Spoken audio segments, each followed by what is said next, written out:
आइए हम लोग नेक्स्ट क्वेश्चन कर रहे हैं। वो है पीएच लिमिटेड का। PH limited is a manufacturing company having three production departments A, B and C and two service departments X and Y. Following is the budget for December 2008. तो क्या हो रहा है यहाँ पर? Production department A B C, service department X Y.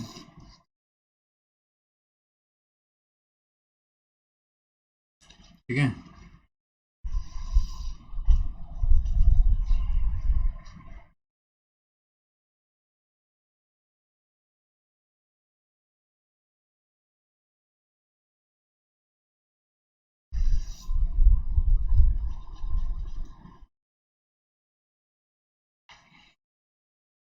So production department A B C का direct material दिया हुआ है और डायरेक्ट वेजेस दिया हुआ है। इसका कोई रोल नहीं होता ओवरहेड्स के स्टेटमेंट में, ध्यान रखना। बट सर्विस डिपार्टमेंट का मटेरियल वेजेस ओवरहेड का पार्ट है। फिर है factory rent, power, depreciation, other overheads.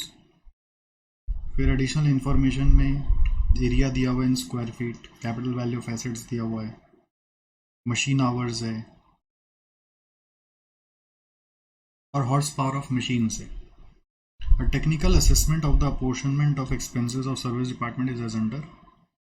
तो आपको किस रेशियो में अपना सर्विस डिपार्टमेंट का कॉस्ट को डिस्ट्रीब्यूट करना है वो बता रहा है। करना क्या है? Statement showing distribution of overheads to various departments. इसमें मेन चीज़ ये है कि सर्विस डिपार्टमेंट का मटेरियल वेजेस लेना है बट प्रोडक्शन डिपार्टमेंट का नहीं लेना है। फिर रीडिस्ट्रीब्यूशन करना है और फिर मशीन आवर रेट निकालना है। ठीक है, रीडिस्ट्रीब्यूशन के लिए कोई मेथड बताया हुआ नहीं है, बट अगर आप सॉल्यूशन देखोगे तो उन्होंने रिपीटेड डिस्ट्रीब्यूशन से किया है। आप रिपीटेड से करो, बट एग्जाम में अगर ऐसा सिनेरियो होता है तो आप किसी भी मेथड से कर सकते हो, रिपीटेड या साइमल्टेनियस किसी से भी कर सकते हो। ठीक है, आइए मैं कर देता हूँ, अब मिलाइए। बहुत आसान सा क्वेश्चन है। ठीक है, हमारा गोल खाली आपको टरकाने का नहीं है, हमारा गोल है कि हम आपको सब करके दिखा दें। Production department, service department, A B C X Y.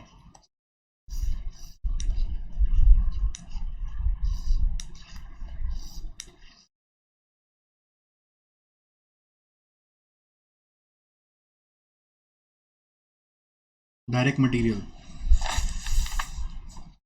2 lakh 1 lakh. फिर डायरेक्ट वेजेस 1 लाख और 2 लाख। फैक्ट्री रेंट 4 लाख का रेशियो होगा एरिया के रेशियो में, तो 500:250:500:250:250:500। तो तरीका क्या है? टोटल एरिया ले लो, 500:250:500:250:500, टोटल आ रहा है 2000। तो 4 लाख/2000 इंटू 500 इक्वल टू, यहाँ पे आ रहा है 1 लाख। तो 250 होने से हो गया 50,000, फिर 500 होने से आ गया 1 लाख, फिर 250 होने से आ गया 50,000, फिर 500 होने से आ गया 1 लाख।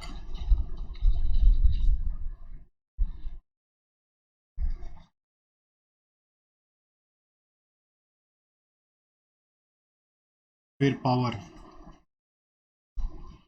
पावर के लिए रेशियो होगा आपका horse power of machines.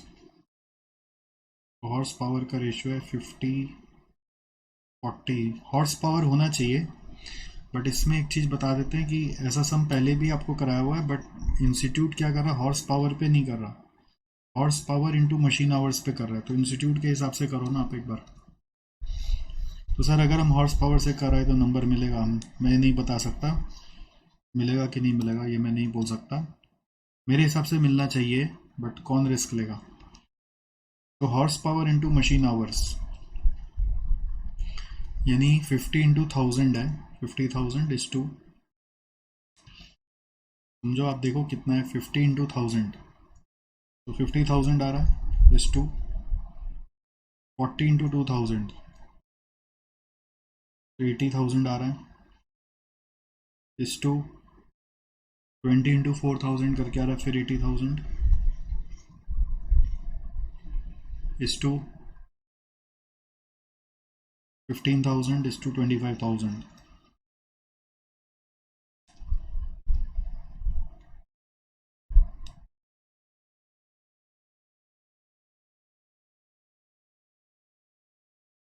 So total कितना रहा? 50, 80, 80, 15, 25, 250. सो 250 ही पावर कॉस्ट है, तो मैच हो गया. इस कारण से यहाँ पे हम लोग कॉपी पेस्ट ही कर देंगे. 50,000, 80,000, 80,000, 15,000 और 25,000. पावर के बाद है डिप्रिसिएशन.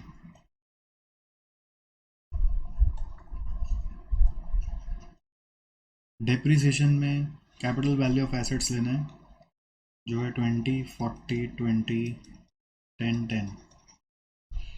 तो 20, 40, 60, 80, 90, 100. तो उसके हिसाब से डिप्रिसिएशन 1 लाख है, तो 20,000, 40,000, 20,000, 10,000, 10,000. Other overheads. अदर ओवरहेड्स का कुछ नहीं बोला है, तो मशीन आवर्स का रेशियो में बांट देते हैं. तो रेशियो है 1000, 2000, 4000, 1000, 1000. बहुत आसान है. क्या है इसमें? 2, 1, 3, 4, 7, 8 और 9.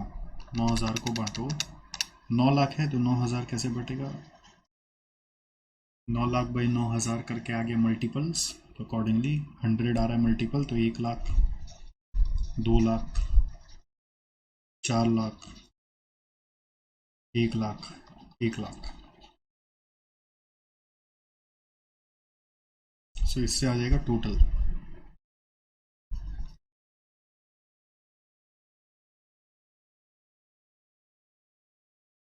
ये आ रहा है 270, 130, 170, 370, फिर 180, 2 लाख, 6 लाख, 1.5, 1, 65, 75, एक और है 2 लाख, तो 475, 3, 4, 5, 5, 35.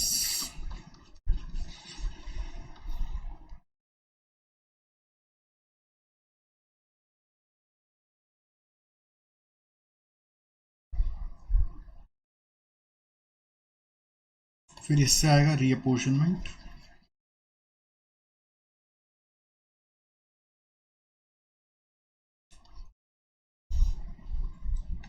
रीअपोर्शनमेंट. अब आप रिपीटेड डिस्ट्रीब्यूशन से करिए. सर्विस डिपार्टमेंट एक्स के लिए रेशियो है 45, 15, 30 और 10. तो 4,75,000 को हम लोग काटेंगे इस रेशियो में. 475 का 45%, 213,750. 475 का 15%, 71,250. 30%, 142,500. 47,500. Service department Y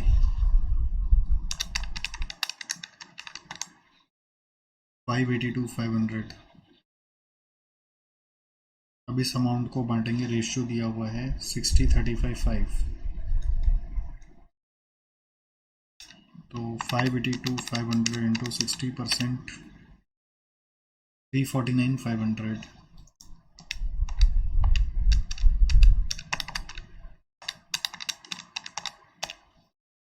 203,875.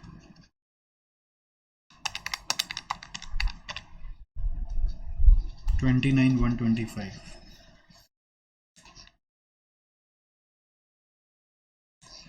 फिर एक्स में आ जाएंगे.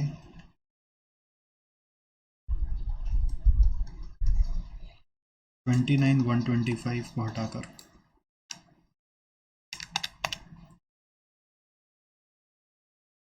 13,106. 4369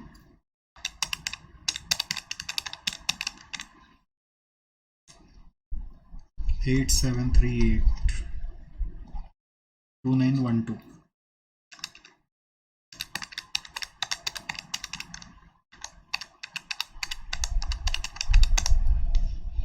फिर सर्विस डिपार्टमेंट वाई 2912 को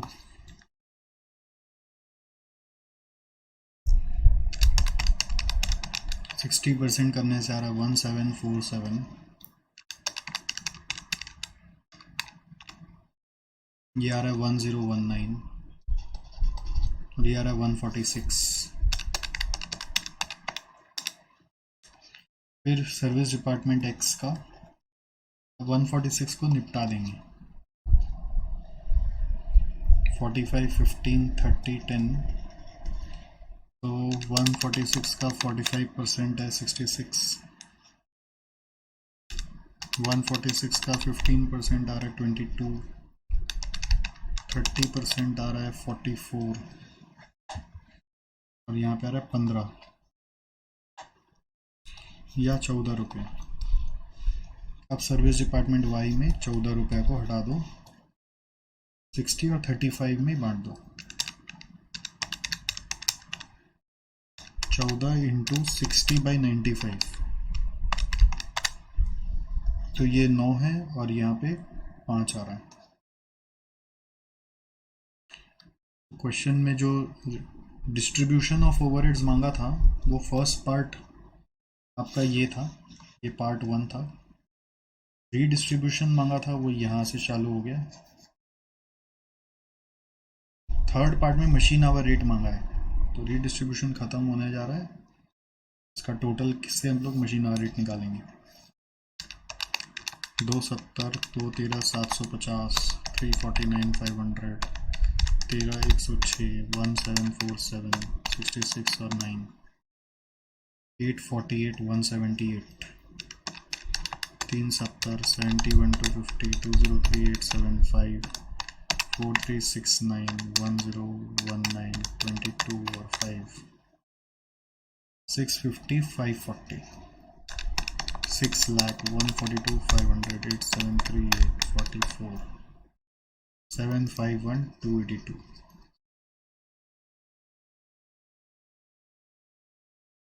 ये आ गया टोटल कॉस्ट।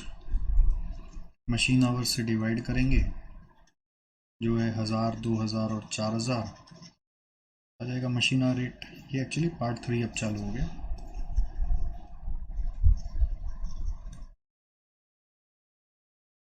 डिवाइडेड बाई 4000 करके आ रहा है 187.82 लास्ट वाला। 650 540 डिवाइडेड बाई 2000 करके आ रहा है 325.27।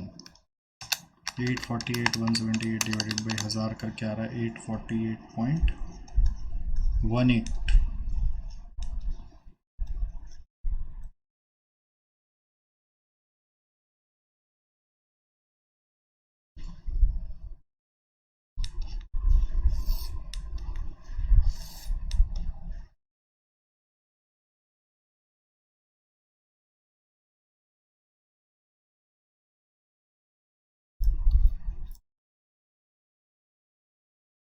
ठीक है, चलो आगे बढ़ते हैं। ये क्वेश्चन हो गया है, आंसर आप मिला सकते हैं। ठीक है, थोड़ा 1 रुपये का राउंडिंग ऑफ इश्यूज है, वो सब आप मैनेज कर लेंगे।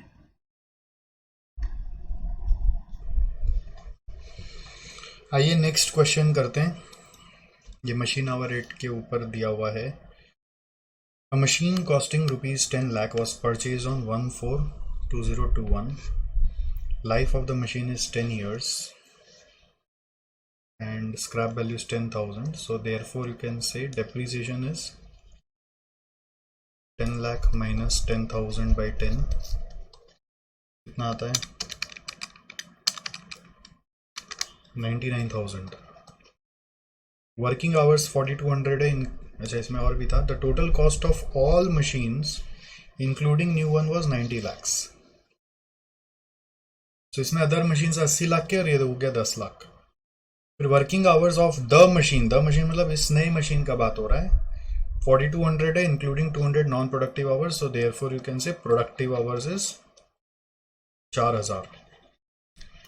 फिर repairs and maintenance of for the new machine during the year was 6000। तो repair and maintenance for the new machine, repair and maintenance for the new machine was ₹6000, ठीक है। फिर न्यू मशीन का ही बात हो रहा है। इंश्योरेंस प्रीमियम देखो ऑल द मशीन का है, तो इस एक स्पेसिफिक मशीन के लिए कॉस्ट के बेसिस में जाएगा, तो दैट विल बी इंटू 10/90। फिर new machine consumes 8 units of electricity per hour, the rate being 3.75, तो 3.75 इंटू 8 करने से आ रहा है, कितना आ रहा है भाई, 30 रुपीज़ पर आवर आ रहा है। 3.75 इंटू 8 करके आ रहा है 30 रुपीज़ पर आवर। तो बोल रहा है new machine occupies 1/10 of the area of department and rent is 2400 per month, तो रेंट पर एनम क्या होगा 2400 इंटू 12, और इस मशीन के लिए क्या होगा इंटू 1/10, तो ये आ रहा है 2880, ठीक है। डेप्रिसिएशन इस चार्ज ऑन SLM वो निकाल ही लिए हैं। कंप्यूट करना है मशीन आवर रेट, तो मशीन आवर रेट का सम्स में सबसे पहले क्या होता है, productive machine hour is the first working, जो हम लोग को मिल चुका है 4000। Second working is to classify your expenses into fixed and variable, ठीक है। Second working is to classify fixed and variable, और आपको याद हो वेरिएबल में depreciation, repair and maintenance, consumable और पावर या इलेक्ट्रिसिटी कॉस्ट आता है। सो पहला होगा स्टैंडिंग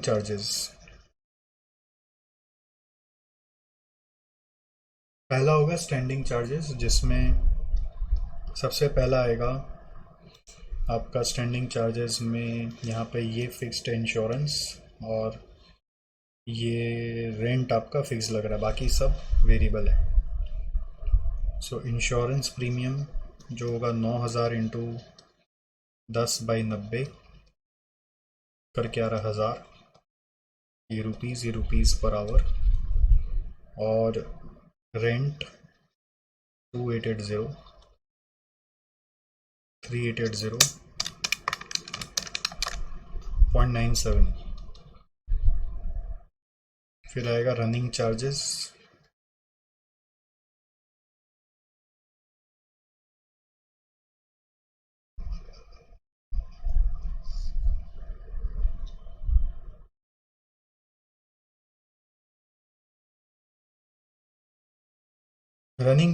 में सबसे पहला है डेप्रिसिएशन 99,000, फिर सेकंड है रिपेयर एंड मेंटेनेंस 6000, थर्ड है इलेक्ट्रिसिटी जो पर आवर में है 30। सो ये 6000/4000 करेंगे 1.5, 99/4 करेंगे 24.75, इन सबको जोड़ दीजिए तो ये आ रहा है 57.22। दिस इज द आंसर, ठीक है। आइए हम आपको करा रहे हैं अभी कॉस्ट शीट का ये वाला क्वेश्चन जो RTP नवंबर 21 में आया था। Impact Limited provides you the following details of its expenditure for the year ended 31st March 2021, ठीक है। तो इसमें बहुत सारे आइटम्स दिए हुए हैं और इन सब को लेकर आपको करना क्या है, you require to prepare statement of cost of Impact Limited showing prime cost, factory cost, cost of production, COGS and cost of sales. So that means what you have to do is prepare a cost sheet. सबसे पहले classify करना पड़ेगा कौन सा किधर जाएगा, जैसे raw material purchase है डायरेक्ट मटेरियल में जाएगा।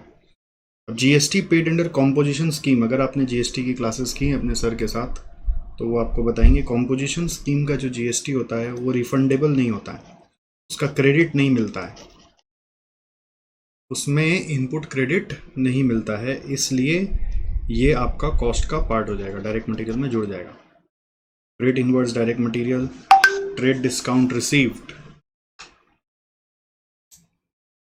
Trade discount received B direct material, wages paid to factory workers direct wages में जाएगा, ठीक है। ये माइनस हो जाएगा ऑफ कोर्स, ये तो इम्प्लाइड है कि ये माइनस हो जाएगा। फिर पीएफ और ईएसआई भी डायरेक्ट वेजेस में जाएगा, प्रोडक्शन बोनस भी डायरेक्ट वेजेस में जाएगा। फिर फीस फॉर टेक्निकल असिस्टेंस, अब ये सब क्या वर्ड नया नया जो होता है ना वो सबको मार्क कर लेना चाहिए। टेक्निकल असिस्टेंस का फी दे बोल रहा है, एक होता है टेक्निकल डायरेक्टर को सैलरी दे रहे हैं तो वो अलग ट्रीटमेंट है, और एक है फी फॉर टेक्निकल असिस्टेंस, इसका फी है मतलब कोई स्पेशल खर्चा लग रहा है, असिस्टेंस लिया गया किसी का, तो डायरेक्ट एक्सपेंस में जाएगा। Amount paid for power and fuel, normally इसको फैक्ट्री ओवरहेड में डालते हैं बट इंस्टीट्यूट ने इसको डायरेक्ट एक्सपेंस में डाला है। हमने आपको ये बताया था पहले भी कि यूटिलिटीज़ की तरह इसको ट्रीट करके कई बार डायरेक्ट एक्सपेंस में भी ट्रीट किया जाता है, तो ये भी एक नया चीज़ है, ध्यान रखना। Job charges paid to direct workers direct expense है। स्टोर्स एंड स्पेयर कंज्यूम्ड सब फैक्ट्री ओवरहेड है। Depreciation on factory building factory overhead है। ऑफिस बिल्डिंग एडमिन ओवरहेड है। और एडमिन ओवरहेड में दो होता है ना, एक जनरल नेचर एक प्रोडक्शन नेचर, तो ये जनरल नेचर का होगा। फिर प्लांट एंड मशीनरी का फैक्ट्री ओवरहेड होगा ये।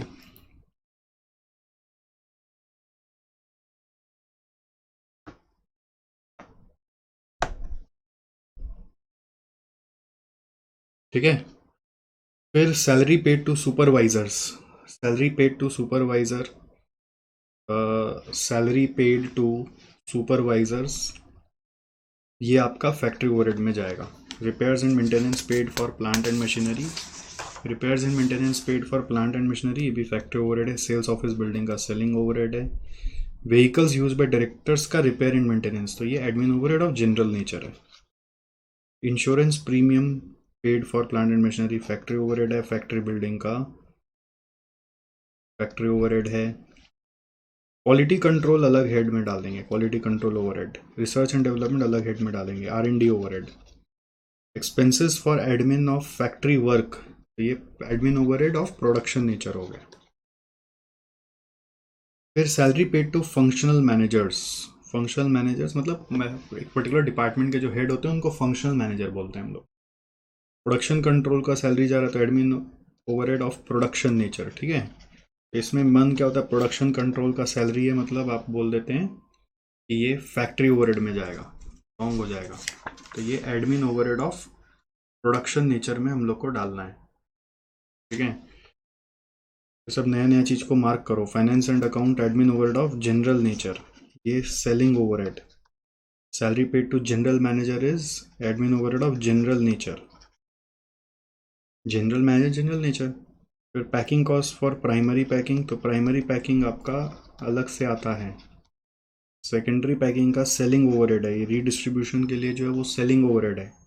Interest and finance charges for usage of non equity fund, ये आप कॉस्ट ऑफ सेल्स में ऐड कर दोगे, add to cost of sales at the end, ठीक है। फिर fee paid to auditors admin overhead of general nature, legal adviser admin overhead of general nature, independent director admin overhead of general nature. Maintenance for website for online sales selling overhead. Performance bonus paid to sales staff selling overhead. Value of stock, ये सब तो पता ही, opening stock closing stock दिया हुआ, इसमें क्या आनी जानी है, ठीक है। तो इन सबको लेकर कॉस्ट बनाना है। एक realise by selling of waste दिया हुआ है तो ये वर्क्स कॉस्ट से रिड्यूस हो जाएगा, ओके। तो आइए बनाते हैं, बना के देख लेते हैं कैसे बन रहा है।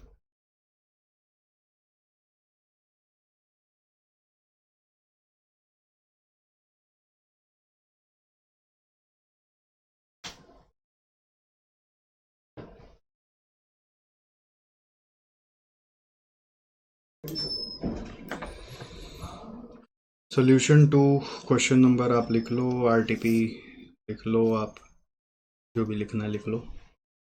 अब आ जाओ कॉस्ट शीट बनाते हैं ऑफ इम्पैक्ट लिमिटेड।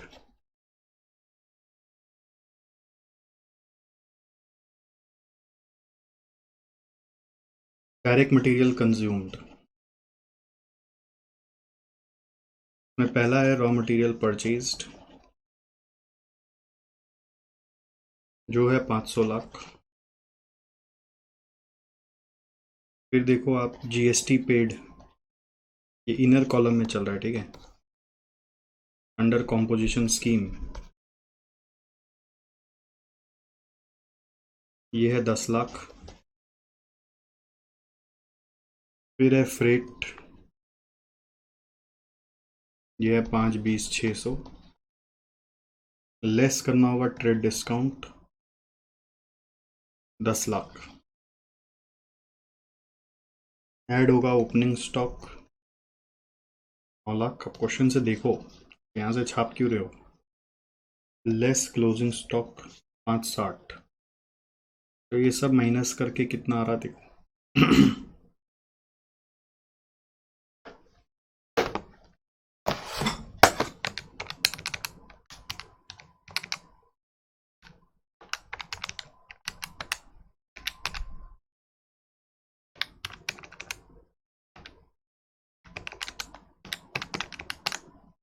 यार है 5,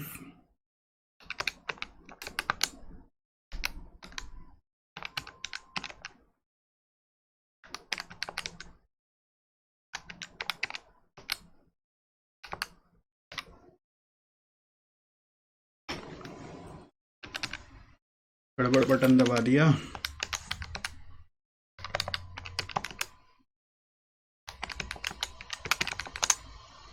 508,60,000। अब डायरेक्ट वेजेस, उसमें एक था wages paid to factory workers,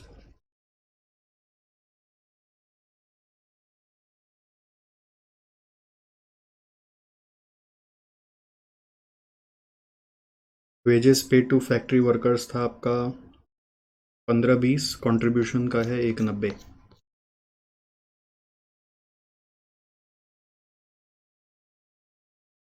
contribution towards PF and ESI 190। और एक है प्रोडक्शन बोनस, ये है 150। टोटल करो 1860। फिर डायरेक्ट एक्सपेंस आ जाएगा, उसमें फी फॉर टेक्निकल असिस्टेंस। देखो, एक salary paid to technical director, उसका ट्रीटमेंट कुछ और होगा। Salary paid to technical director का ट्रीटमेंट होता है admin overhead of general nature, ऐसा एक क्वेश्चन में कराया हुआ है मेरा आपको। But fee for technical assistance जब है तो वो आपका डायरेक्ट एक्सपेंस है। ऐसा अगर आप इंस्टीट्यूट मैट खोल के पढ़ोगे ना, डायरेक्ट एक्सपेंस में क्या क्या आता है वो आपको दिख जाएगा उसमें। तो एक ऐसे लिख देता हूँ आपका रेफरेंस के लिए। ऐसा अगर होता तो उसको अपने बोलते admin overhead of general nature, ठीक है।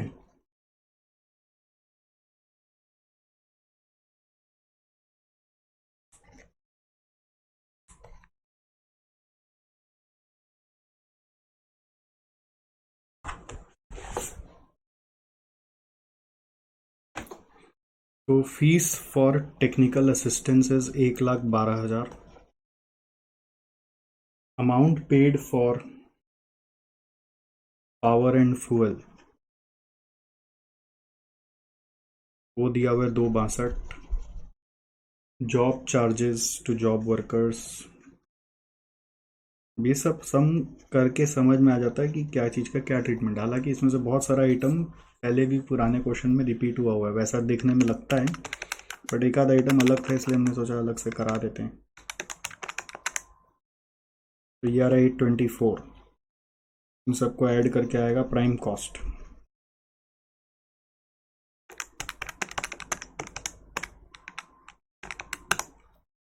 जो आ रहा है 535,44,600।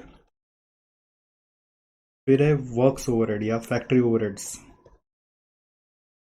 तो फैक्ट्री ओवरहेड्स में क्या क्या आपको मैंने सब लिखवा दिया, तो आप उसको बस फॉलो करते हुए चलिए।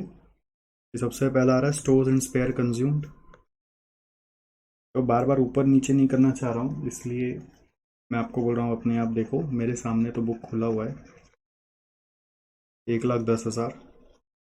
डेप्रिसिएशन ऑन फैक्ट्री बिल्डिंग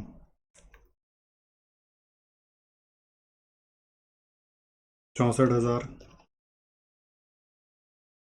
फिर आ रहा है depreciation on plant and machinery 86,000, repair and maintenance for plant and machinery 58,000, insurance premium for plant and machinery 31,200, insurance premium for factory building 28,100। फिर देखो और क्या दिया हुआ है।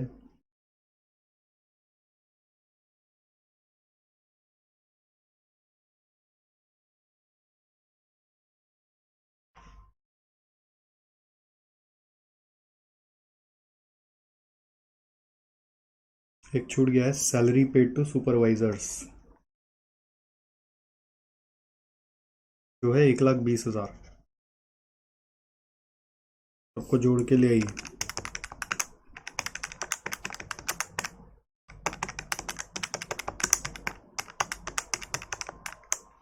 ये आ रहा है 497,300। ठीक है।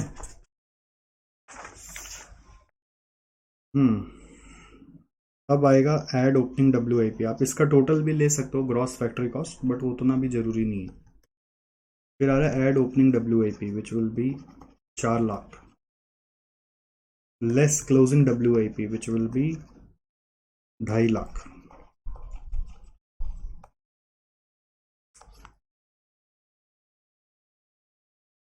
इन दोनों को नेट करके आएगा factory cost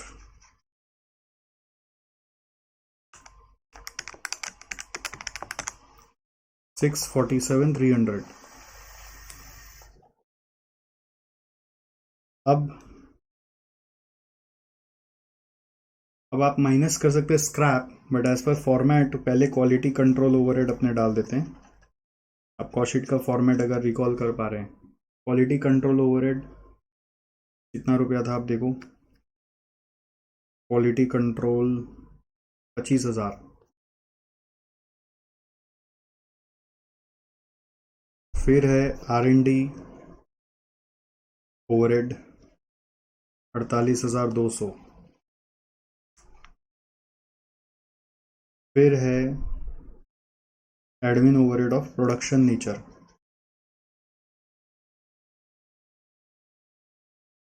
admin overhead of production nature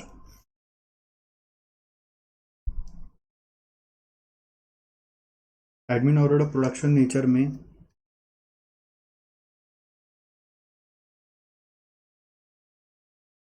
expenses paid for administration of factory work था। ठीक है। और दो लगातार था, और एक salary paid for production control manager. दोनों आइटम ले लो, expenses for administration of factory work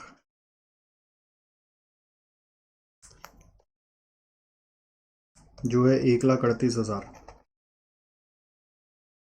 फिर salary paid to production manager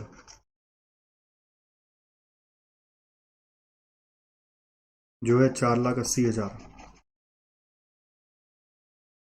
ठीक है। अब इन सबको जोड़ के आएगा।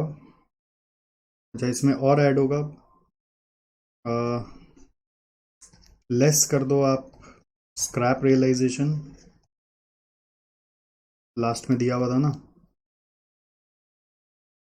स्क्रैप रियलाइजेशन देखो कितना दिया हुआ था, एकदम नीचे में दिया हुआ था 66,000। फिर आपको ऐड करना है primary packing cost. Primary packing cost जो है 1,06,000। तो इससे आएगा कॉस्ट ऑफ प्रोडक्शन।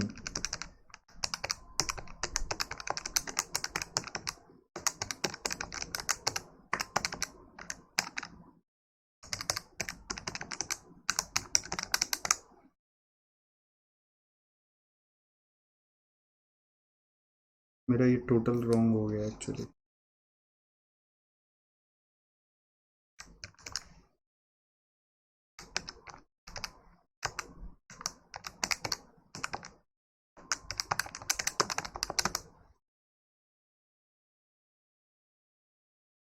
आप लोग तो बोलते नहीं है ना, प्रॉब्लम ये है, खुद छापते हैं खाली। खुद से किए होते तो आपको समझ में आता। सर बोले थे, आप सुने कहाँ? तो जोर से बोलना था ना। तो जोर से ही बोले थे, फिर भी आप सुने कहाँ? ठीक है, कोई बात नहीं। ये आ गया कॉस्ट ऑफ प्रोडक्शन। ओके, अब आपको डालना है add opening finish goods, less करना है क्लोजिंग फिनिश गुड्स। तो ओपनिंग फिनिश गुड्स आपका दिया हुआ है 7 लाख, क्लोजिंग है 1190।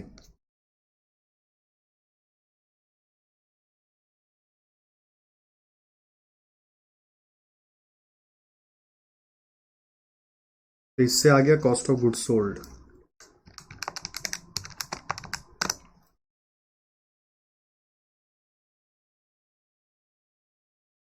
फिर आएगा सेलिंग ओवरहेड। सेलिंग ओवरहेड के पहले एडमिन ओवरहेड ऑफ सारा जनरल नेचर। अब admin overhead of general nature में कितना आइटम था? बहुत सारा आइटम था।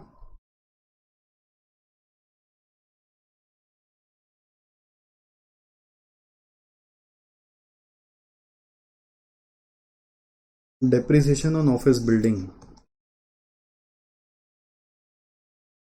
Inner column 46,000। Repair and maintenance for vehicles used by directors 20,600। Salary paid to manager, finance and accounts 9,60,000।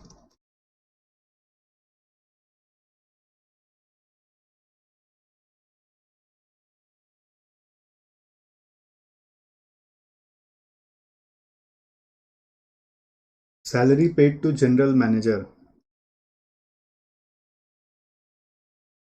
13,20,000। Fees paid to auditors 180। Fees paid to legal advisers 120। Fees paid to independent directors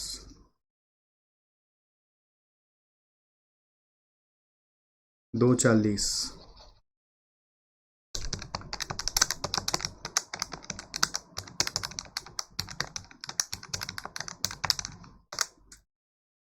सब जोड़ के आ रहा है 28,86,600। अब इसी तरह से selling overhead का करना है। Repair and maintenance for sales office building, आपको देखना होगा ऊपर से, आप बार बार कॉपी कर रहे हैं, मैं बार बार एक ही चीज़ बोल रहा हूँ, यहाँ से देखो बेटा।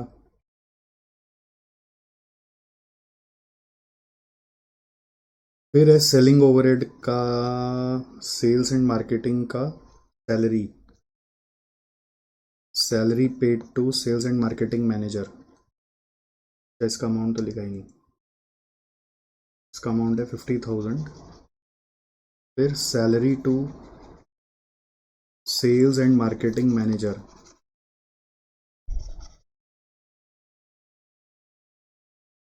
एक 12 लाख। फिर payment for maintenance of website for online sales 1,80,000। फिर performance bonus paid to sales staff 240।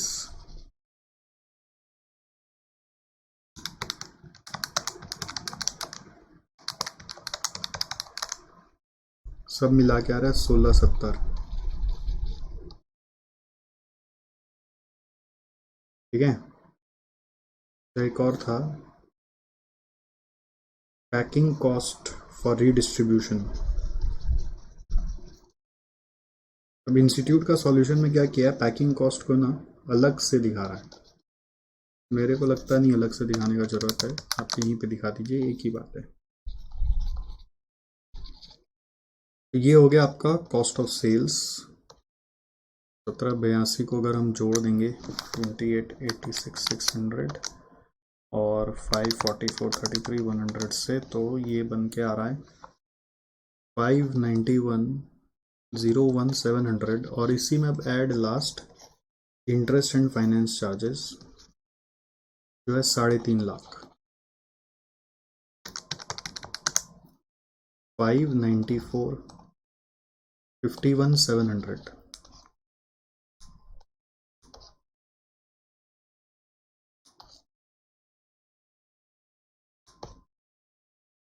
594,51,700 this is your net cost of sales. ठीक है, तो इसमें मेन क्या है कि ऐसे तो सिमिलर आइटम्स थे पुराने वाले क्वेश्चंस के, बट फिर भी ये कॉम्पोजिशन स्कीम को मार्क कर लो। और मुझे लगता है ये अगर आपको नहीं आइडिया होता तो उसमें फंस जाते हैं। और पावर एंड फ्यूल जो था उसमें भी फंस जाते हैं हम लोग, उसको फैक्ट्री ओवरहेड में बहुत बार डाल देते हैं, ये तो पहले भी बात हुआ था। और एक आपका ये admin overhead of production nature, ये क्लिक नहीं करता है, ये हम लोग को सब फैक्ट्री ओवरहेड लगता है। सब क्रिटिकल एरियाज को मार्क करना बहुत ज़रूरी है रिवीजन में, इसी को दोबारा देख के जाओगे तो एग्ज़ाम दे पाओगे। ठीक है,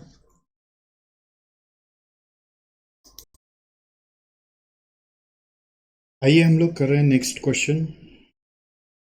ये एमटीपी अक्टूबर 21 में आया था। XIM Limited manufactures two types of boxes, super and normal. The cost data for the year ended 31st March 2021 is as follows. Material, wages, production overhead करके आ रहा है total. There was no work in progress at the beginning or at the end of the year. It is further ascertained that direct material cost per unit in super was twice as much as direct material in normal. इसका मतलब super is to normal का ratio है 2:1। फिर 2% cash discount was received और payment made within 30 days to creditors of direct material, इसको करना ignore. Cash discount is a financial item. Direct wages of normal were 60% for those of super, इसका मतलब ये अगर 100 है तो ये 60 है।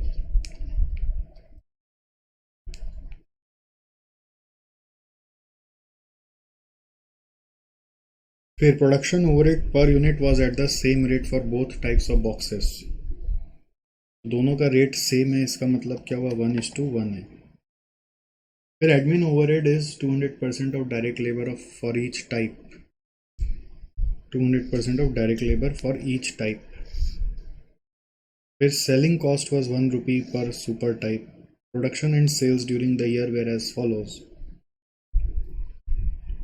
सुपर और नॉर्मल का प्रोडक्शन टाइप दिया हुआ है और प्रोडक्शन क्वांटिटी दिया हुआ है और सेल्स सुपर का ही दिया हुआ है। ठीक है, selling price was 30 per unit for super. Company was also involved in copyright infringement case related to manufacturing process of super. As per the verdict, it had to pay penalty of 50,000। Penalty fine वगैरह abnormal है तो ignore कर दिया जाता है, वो costing का part नहीं होता। वर्किंग करना है सिर्फ सुपर का, cost per unit and total cost, profit per unit and total profit. तो इसमें मेन जो खेल है वो क्या चीज़ में है, में जो मेन खेल है वो क्या चीज़ में है, वो है इस तीनों कॉस्ट को आप कैसे सुपर और नॉर्मल में डिवाइड करोगे। ये जो कॉस्ट है ये टोटल है, कंबाइंड कॉस्ट है, तो इसको सुपर और नॉर्मल में डिवाइड करना है, बस यही मेन खेल है। अब जैसे अगर ये सम नहीं किया हो तो आप कैसे डिवाइड कर रहे होते, आप बोलेंगे मटेरियल को 2:1 में कर दो, वेजेस को 100:60 में कर दो, ओवरहेड को 1:1 में कर दो, बट वहीं रॉन्ग हो जाएगा, क्योंकि ये सब जो रेशियो है ये पर यूनिट का रेशियो है, पर यूनिट पर यूनिट पर यूनिट। तो पर यूनिट का रेशियो में टोटल कॉस्ट डिवाइड नहीं होता, टोटल कॉस्ट टोटल रेशियो में डिवाइड होता है। टोटल कॉस्ट को टोटल रेशियो में डिवाइड करते हैं, टोटल रेशियो में डिवाइड करते हैं, टोटल कॉस्ट को टोटल रेशियो में डिवाइड करते हैं।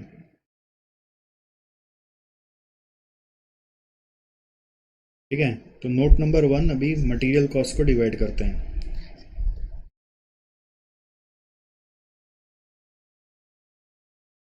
डायरेक्ट मटेरियल कॉस्ट,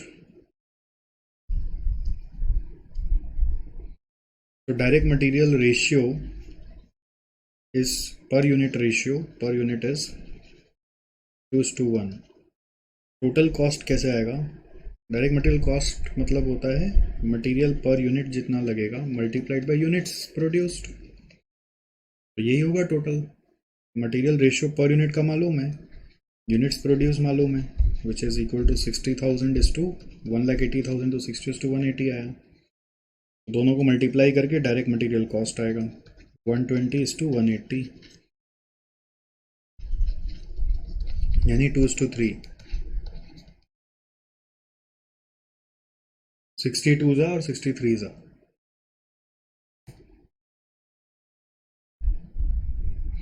तो डायरेक्ट मटेरियल कॉस्ट का रेशियो आ गया।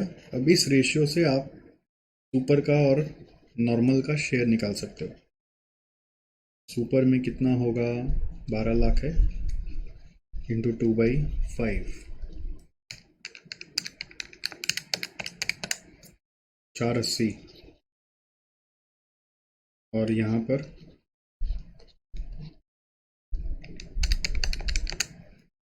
720, दोनों मिला के 12 लाख।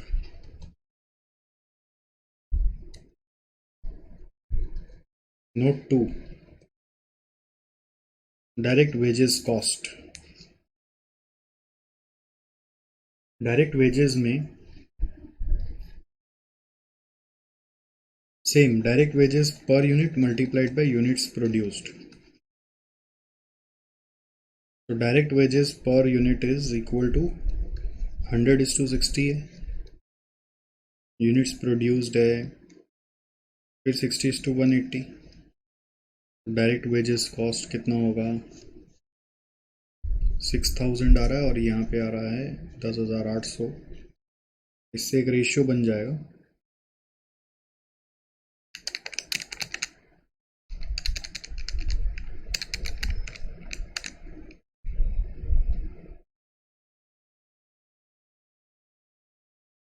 टेन इज टू 18 आ रहा है।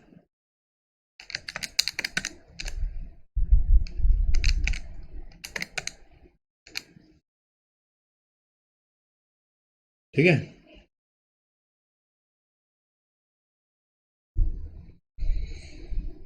सो नेक्स्ट हो जाएगा डायरेक्ट वेजेस का शेयर फॉर सुपर और नॉर्मल। सुपर में कितना होगा? 672 इंटू 10/28,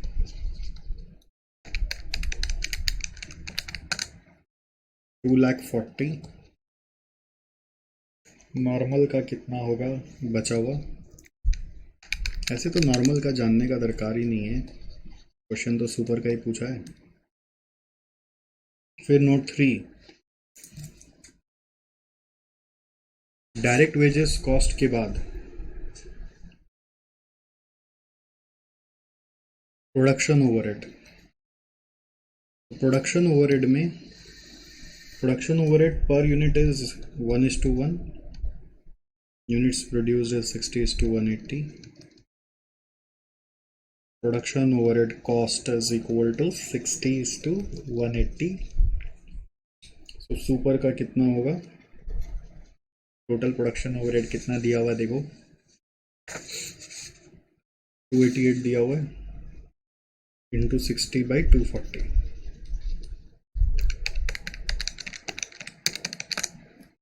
72,000।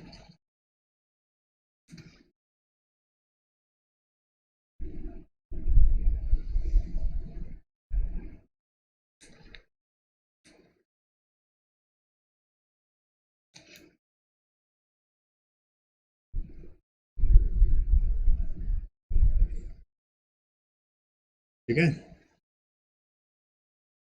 नॉर्मल का जरूरत नहीं है, क्यों करना है? अब बस आप कॉस्ट शीट बना दो। सिंस पर यूनिट मांगा है तो पर यूनिट कॉलम भी आएगा, पर यूनिट और टोटल में। डायरेक्ट मटेरियल कॉस्ट शीट किसका बन रहा है? सुपर का बन रहा है। डायरेक्ट मटेरियल आपका कितना रुपया था अभी नोट पर से देखो, नोट 1 बोल रहा है डायरेक्ट मटेरियल का 480,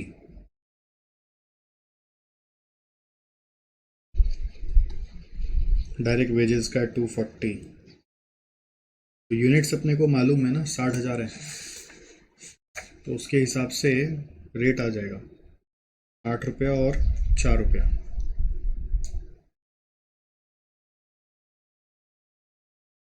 फिर ये दोनों को ऐड किया तो प्राइम कॉस्ट आ जाएगा 12,720। फिर फैक्ट प्रोडक्शन ओवरहेड भी नोट, ये नोट 1 था, ये नोट 2 था, ये नोट 3 में जा रहे हैं, तो वो 72,000 डिवाइडेड बाई 60,000 करने से 1.2 आ रहा है। ये हो गया फैक्ट्री कॉस्ट 13.2 792।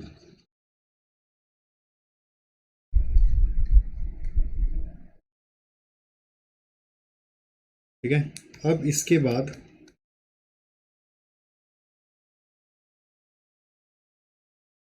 एडमिन ओवरहेड देखो 200% और डायरेक्ट लेबर दिया हुआ है ना, इसको प्रोडक्शन नेचर का आप मान सकते हैं बिकॉज ये रिलेटेड टू लेबर है। एडमिन ओवरहेड 200% आप डायरेक्ट लेबर का ले लो, 200% ऑफ डायरेक्ट वेजेस करेंगे यानी डबल हो जाएगा 8 और 4 80, और ये प्रोडक्शन नेचर का मान लिया गया है। इसके बाद आपको ऐड करके निकालना है 21.2 और 792 प्लस 480 करके 1272।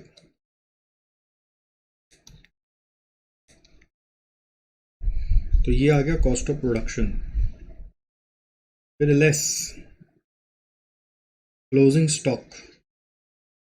क्लोजिंग स्टॉक क्यों? क्योंकि देखो प्रोडक्शन हुआ है 60 और बेचा है 54, तो 6000 आपका स्टॉक में है, तो ये 60 है और यहाँ पे 6000 यूनिट का आपको कॉस्ट निकालना है। रेट 21.2 मालूम ही है, तो 6000 इंटू 21.2 करेंगे 127 200 आ रहा है।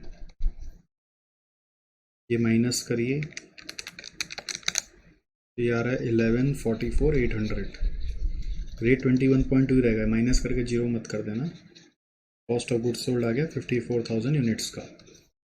फिर सेलिंग एक्सपेंसेस दिया हुआ था, सेलिंग कॉस्ट क्वेश्चन में देखिए, सेलिंग कॉस्ट दिया हुआ था 1 रुपया पर सुपर टाइप, सुपर का ही दिया हुआ है, सुपर का ही काम कर रहे हैं, तो 1 इंटू 54,000 करना, 60,000 मत करना, जितना सेल हुआ उस पर सेलिंग कॉस्ट लगता है 22.2 और ये ऐड करके आ रहा है 1198 800। ये आ गया कॉस्ट ऑफ सेल्स।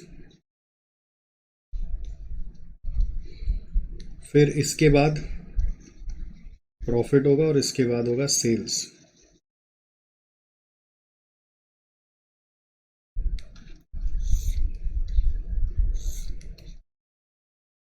तो सेलिंग प्राइस दिया हुआ 30 माइनस 22.2 7.8 आ रहा है, और 30 इंटू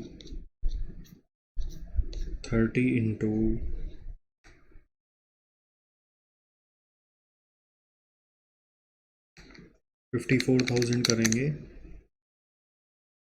1620 आ रहा है, 421 200 आ रहा है। ठीक है,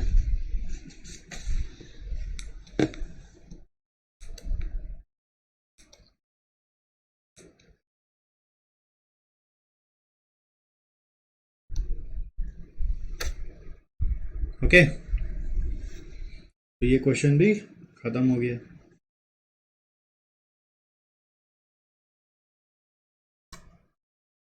Okay, we are into our next question, which is from joint and byproduct.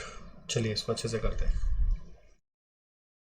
A company produces two joint products A and B from the same basic materials. The process is completed in 3 departments. Materials are mixed in department 1. 3 department है बोल रहा है। At the end of this process, A and B get separated. After separation, A is completed in department 2 and B is completed in department 3. During a period, 4 lakh kg of raw material was processed in department 1 at a total cost of 1750, and the resultant 50% becomes A and 40% becomes B and 10% normally lost in processing. इसको जो बोल रहा है ना उसको draw करना पड़ेगा, ऐसे समझ ही नहीं आएगा क्या बोल रहा है. इनपुट डिपार्टमेंट 1, ए है, बी है, डिपार्टमेंट 2, डिपार्टमेंट 3, A1 है और B1 है.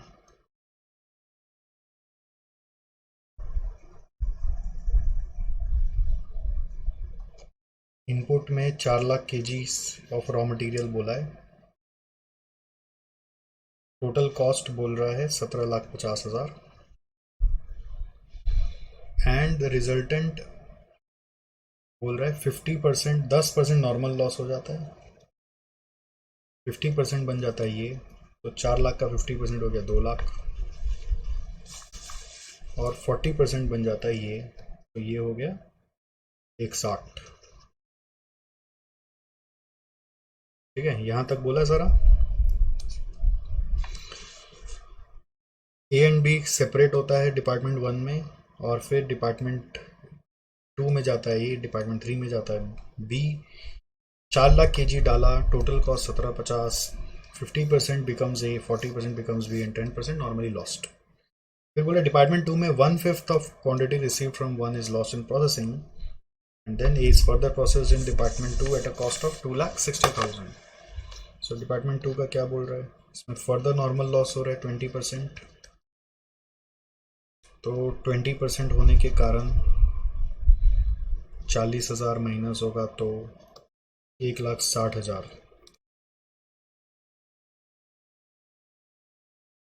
इसमें टोटल कॉस्ट है 2,60,000.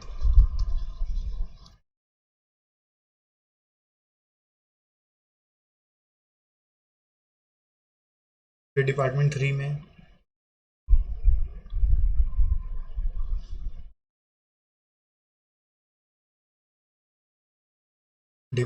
में क्या बोल रहा है, देखो. Further materials are added to material received from department 1 and weight mixture is doubled.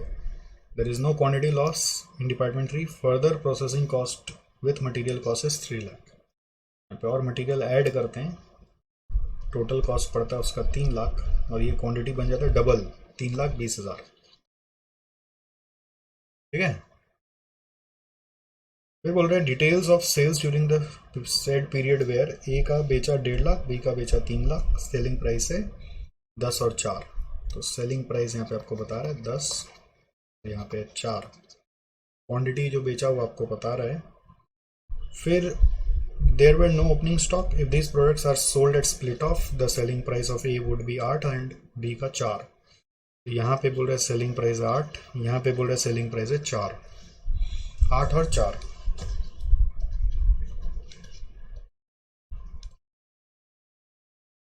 ठीक है.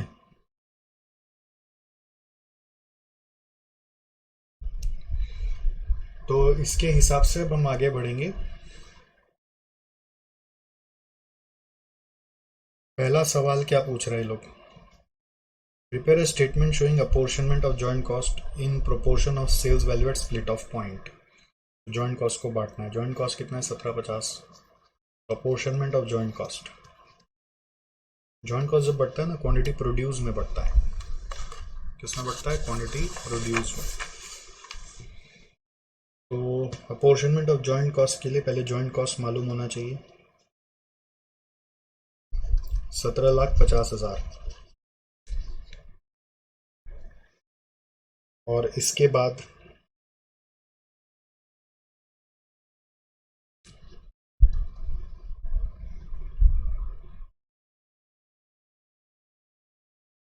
क्वांटिटी प्रोड्यूस्ड 2 लाख है और 1,60,000 है ए और बी का.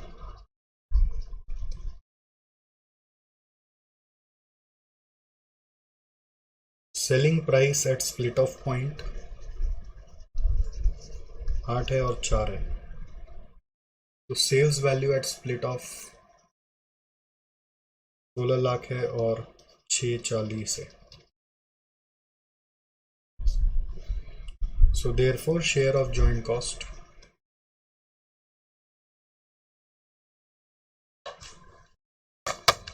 $17.50 इंटू 16/22 40, 1250 और यहाँ पे आ रहा है 5 लाख. हो गया खत्म. Second number, prepare statement showing cost per KG of each product indicating joint cost, processing cost and total cost. तो कॉस्ट पर केजी दिखाना है, joint cost, further processing cost and total cost, तो हो जाएगा. जॉइंट कॉस्ट अभी portion हमने कर लिया in sales value at split off point ratio in 16 lakh is to 6.4 lakh का रेशियो में. पार्ट 2 में हम लोग को क्या बोला है, कॉस्ट पर केजी दिखाओ. ए है और बी है, तो we have cost per kg. Joint cost पहले दिखाना है. 12,50,000 is the cost of 2 lakh kg. 6.25 5 lakh by 160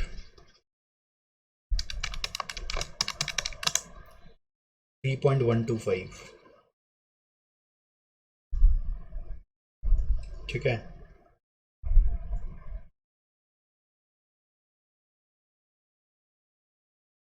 अब इसमें एक बात आता है, ये जो जॉइंट कॉस्ट है पर केजी ऑफ ईच प्रोडक्ट में, सिंस आउटपुट यहाँ पर लास्ट में ना बदल गया, 160 और 320 हो गया है, तो ये 2 लाख और 160 से डिवाइड करना ठीक नहीं है. जो करेक्ट आउटपुट है नया वाला उस पे लीजिए, पर केजी ऑफ फाइनल आउटपुट पे करते हैं, क्योंकि फर्दर प्रोसेसिंग कॉस्ट तो नया आउटपुट पे होगा ना. दोनों को ऐड कैसे करोगे, तो ये डिवाइड बाई 160 करो और ये डिवाइड बाई 320 करो. जो इनका फाइनल आउटपुट है वो ले लो.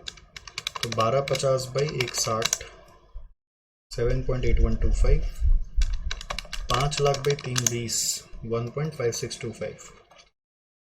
फर्दर प्रोसेसिंग कॉस्ट में तो हम लोग फाइनल आउटपुट ही लेंगे ना. इस तरह का सम क्लास में भी कराया हुआ होता है आप लोग को, लेकिन उस समय क्या था ना, आउटपुट सेम था, या आउटपुट ऐसे चेंज नहीं हो रहा था. इस कारण से यहाँ पर एक नया ट्विस्ट आ गया कि फाइनल आउटपुट लेना चाहिए. फर्दर प्रोसेसिंग कॉस्ट डिपार्टमेंट 2 में और 3 में क्या क्या था. डिपार्टमेंट 2 में था 260 और 3 में 3 लाख. तो 260 डिवाइडेड बाई 160, 260 बाई 160 इज 1.625, और 3 लाख बाई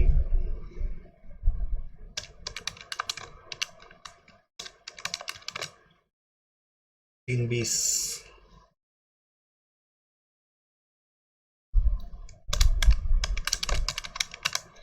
0.9375 आ रहा है. बस अब इन दोनों को ऐड कर दो.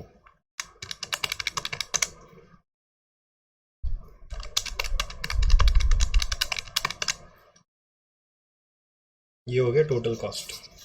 देखो मेरे को कैसे क्लिक किया ना, मेरे को क्लिक किया कि यार मैं फर्दर प्रोसेस कॉस्ट में तो दूसरा ही आउटपुट यूज़ करूँगा, है कि नहीं है. तो इसमें अलग आउटपुट उसमें अलग आउटपुट नहीं हो सकता ना, आउटपुट दोनों में सेम रखना पड़ेगा. तो जॉइंट कॉस्ट को भी जब हमने बांटा तो अलग आउटपुट नहीं लेना चाहते थे, दोनों को कॉमन आउटपुट पे रखेंगे. क्वेश्चन में बोला नहीं है, बट ये चीज़ समझने का यहाँ पे एक मिस्टेक हो सकता है.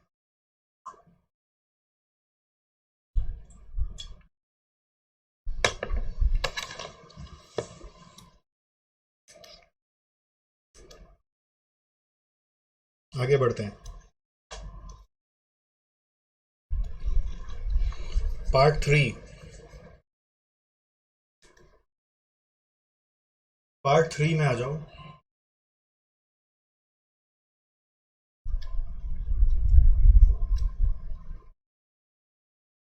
Statement showing product wise profit for the year.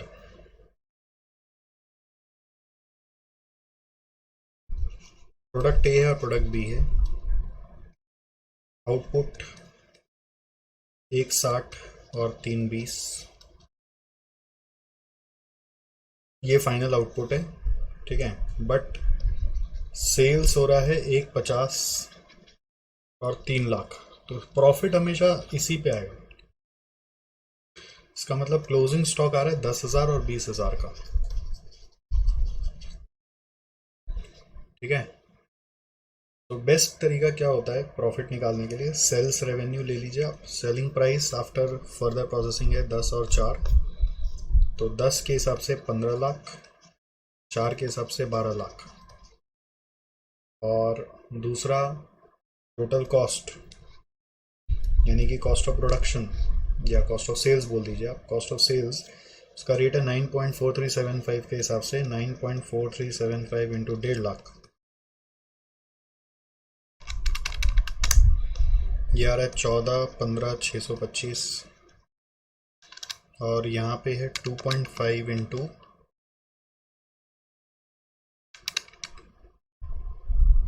3 lakh. सब केजीज है.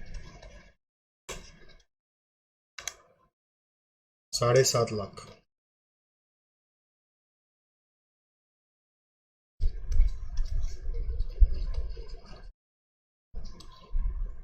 माइनस करके आ गया प्रॉफिट.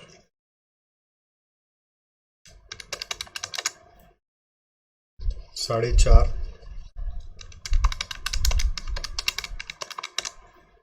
84,375. Part 3 over. पार्ट 4 में क्या बोला है? On the basis of profits before and after further processing, बताओ कौन सा प्रोडक्ट को फर्दर प्रोसेस करना चाहिए नहीं करना चाहिए. Good question. तो उसका डिसीजन कैसे लेते हैं? इंक्रीमेंटल प्रॉफिट पे लेते हैं ना. बट बोल रहा है इंक्रीमेंटल पे नहीं लेकर आप on the basis of before and after further processing, दोनों का आप बिफोर आफ्टर फर्दर प्रोसेसिंग निकालिए. जैसे यहाँ पे कॉलम बना दीजिए बिफोर और यहाँ पे बना दीजिए आफ्टर. प्रोडक्ट ए का क्या आएगा? सोचिए सेल्स वैल्यू. बिफोर में अगर हम जाएंगे तो सेल्स वैल्यू था उसका 8,4, तो 8 इंटू 1,60,000 एक बार ले लेते हैं जितना बेचा. कितना यूनिट पे ले, ये क्वेश्चन है ना. तो बिफोर अगर हम बेचते तो 1,60 नहीं होता. यहाँ पे थोड़ा ध्यान देना है. बिफोर पे तुम इतना क्वांटिटी बेच देते. यहाँ पर है ना, क्वांटिटी एक्चुअली सोल्ड मत कंसिडर करिएगा. जितना क्वांटिटी है सब पे सोचिएगा. बिकॉज ये जो कैलकुलेशन करते हैं ना फर्दर प्रोसेसिंग का, तो फर्दर प्रोसेसिंग तो सारे के सारे का होगा. सिर्फ यूनिट सोल्ड जितना करना है उसका थोड़ी ना होगा. तो it should be on quantity produce, not on quantity sold, ठीक है. बिफोर में 2 लाख इंटू 4 रुपया करके बेच देते. 2 लाख इंटू 8 रुपया करके बेचते 16 लाख आता. आफ्टर में 1,60 हो गया और उसका रेट है कितना करके है? सेलिंग प्राइस यहाँ पे 10 रुपया करके, करेक्ट. 8 दूनी 16 लाख और यहाँ पे 10 इंटू 1,60 कितना आ रहा है? 16 लाख ही आ रहा है ना.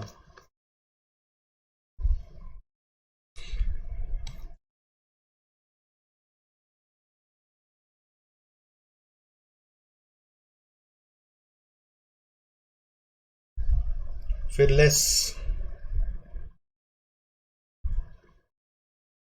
Further processing, less joint cost.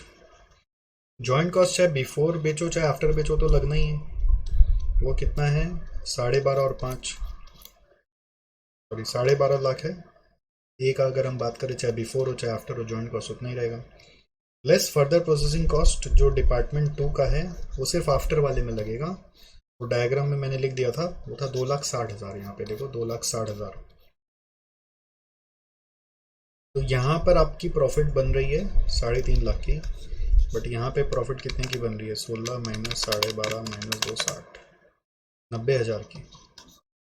तो प्रॉफिट घट जा रही है, मतलब फर्दर प्रोसेस नहीं करना चाहिए. अब जैसे मैंने प्रोडक्ट ए के लिए किया, ऐसे प्रोडक्ट बी के लिए करना है. अच्छा, यहाँ पे बिफोर आफ्टर दिखाने बोला इसलिए मैं दिखा रहा हूँ, नहीं तो एक और तरीका क्या था, इंक्रीमेंटल वाला तरीका जो हम लोग क्लास में करते थे कि इंक्रीमेंटल सेल्स वैल्यू क्या आ रहा है, इंक्रीमेंटल सेल्स वैल्यू तो जीरो आ रहा है, जॉइंट कॉस्ट को तो कंसिडर नहीं करते, फर्दर प्रोसेसिंग कॉस्ट कितना आ रहा है, 260 लग जा रहा है, तो नेगेटिव में 260 आ रहा है बोलकर फर्दर प्रोसेस नहीं करेंगे। प्रोडक्ट बी में चलो ऐसे ही करके देखो, उसका सेल वैल्यू क्या होगा, प्रोडक्ट बी में सेल वैल्यू क्या होगा,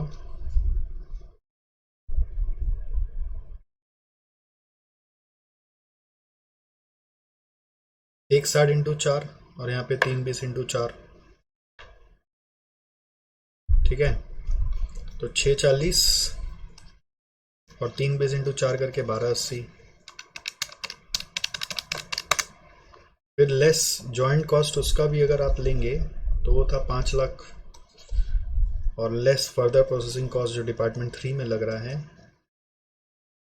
कितना रुपया था डिपार्टमेंट 3 का, 3 लाख, तो यहाँ पे 3 लाख, तो ये माइनस करके आ रहा है 1.4 लाख, और यहाँ पे आ रहा है 538 4.8, 4.8 माइनस 1.4 करेंगे तो एक्स्ट्रा प्रॉफिट बन रहा है 3.4 का।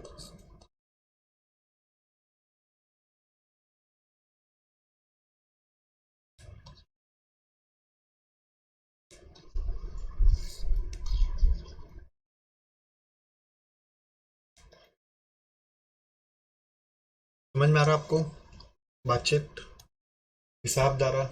हम्म।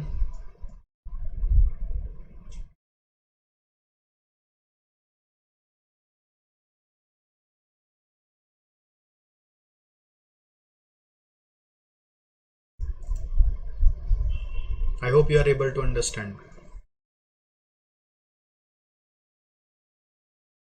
तो देयरफॉर कंक्लूजन क्या करेंगे, product A should not be further processed, उसको स्प्लिट ऑफ पे ही बेच देना चाहिए। अब इसमें एक चीज़ और बताना है कि इंस्टीट्यूट का जो सॉल्यूशन है ना वो मेरे को ठीक नहीं लग रहा है, क्योंकि उन्होंने जो कंपैरिजन किया वो ठीक से नहीं किया है। यहाँ पे प्रोड्यूस लिया है तो यहाँ पे भी प्रोड्यूस लेना चाहिए, बट जब इन्होंने इंस्टीट्यूट ने सॉल्यूशन बनाया है तो उसमें इधर तो उन्होंने प्रोड्यूस ले लिया है, बट इधर उन्होंने सोल्ड ले लिया है, 1,50,000 वाला ले लिया है।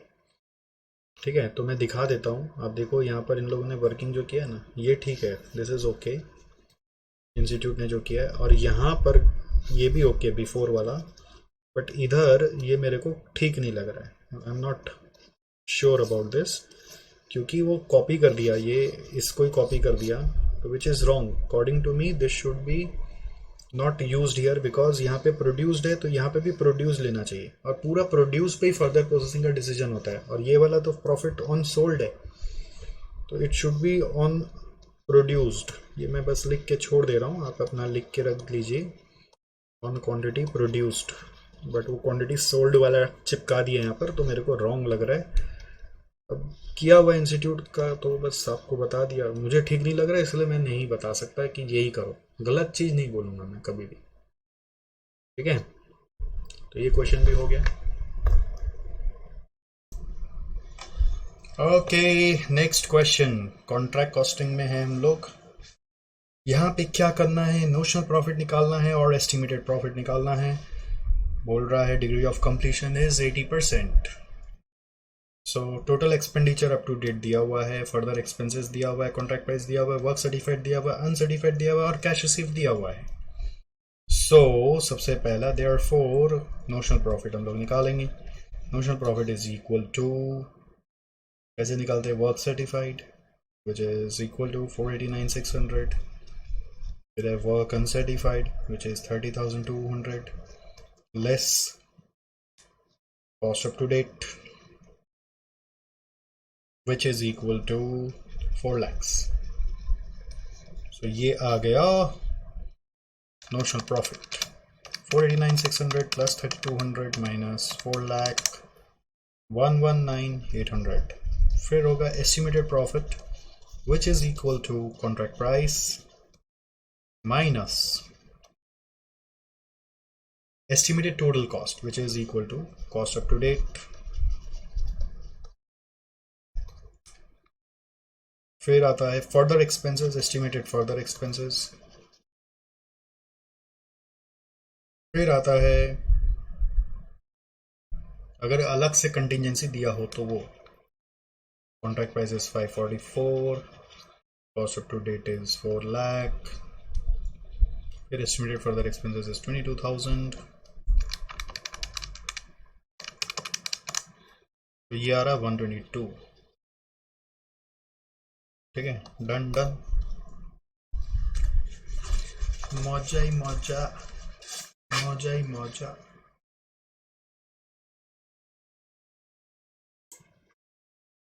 आइए, परफॉर्मेंस बजटिंग से रिलेटेड एक क्वेश्चन है यहाँ पर। What are the important points an organisation should consider, ये एन होना चाहिए, इफ इट वांट्स होगा to adopt performance budgeting. So for an enterprise performance budgeting क्या होता है पता है, जिसमें हम लोग है ना आदमी को हर रोज कुछ अर्न ही नहीं करते, आपको बता देते हैं कि आपको क्या करना है, ओवरऑल फ्रेमवर्क दे देते हैं, आपको गोल्स बता देते हैं। ठीक है, तो मैनेजमेंट बाय ऑब्जेक्टिव भी बोलते हैं, आपको अपना गोल्स मालूम होना चाहिए और आप अपने गोल अचीव करो। उस गोल अचीव करने के लिए क्या लगेगा वो बोलो, और फिर हर रोज आपको ये मिलेगा वो मिलेगा ये नहीं मिलेगा, ऐसा क्यों किया वैसा क्यों किया नहीं देखेंगे, ओवरऑल गोल अकम्प्लिश हुआ कि नहीं बस उस पर ध्यान देंगे। तो इससे क्या होता है, एक बड़ा ऑर्गेनाइजेशन को चलाना थोड़ा ईजी हो जाता है, नहीं तो आप हर रोज कैसे ध्यान रखेंगे कौन क्या कर रहा है नहीं कर रहा है। For an enterprise that wants to adopt performance budgeting, it is thus imperative that objectives of the management are spelled out. Objectives clear लिखना पड़ेगा कि आप क्या चाहते हो, spelled out होना चाहिए, मतलब ठीक से लिखा हुआ होना चाहिए।